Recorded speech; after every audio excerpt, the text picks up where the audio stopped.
देशमुख हत्या प्रकरणामध्ये धनंजय मुंडेंच्या विरोधात कुठलाही पुरावा आल्यास कारवाई करा असं तपास यंत्रणांना सांगितलं होतं, पण सीआयडीला तसा कुठलाही पुरावा सापडला नाही. मुख्यमंत्री देवेंद्र फडणवीसांची माहिती. बीड आणि जालन्यामध्ये बीडमधीलच आमदाराला मंत्रिपद मिळण्याची शक्यता. प्रकाश सोळंके, विजयसिंह पंडित यांच्या नावाची चर्चा.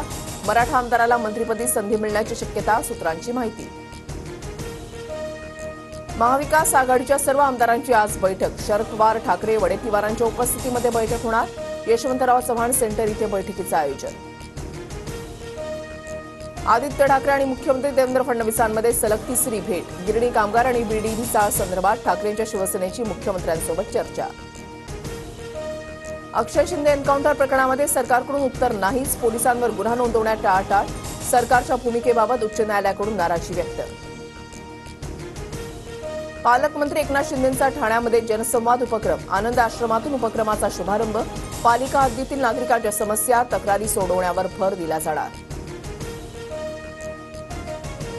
जोगेश्वरीत तरुणीवर सामूहिक अत्याचार. पोलिसांकडून 5 नराधावांना अटक. 25 तारखेला घडली होती घटना. सर्व आरोपी सध्या न्यायालयीन कोठडी. लोकसभा विरोधी पक्ष नेते राहुल गांधी आज मुंबई दौऱ्यावर. धारावीमध्ये काम करणाऱ्या लेदर कामगारांसोबत संवाद साधणार. धारावी पुनर्विकास प्रकल्पाला विरोध होत असताना दौऱ्याला महत्त्व.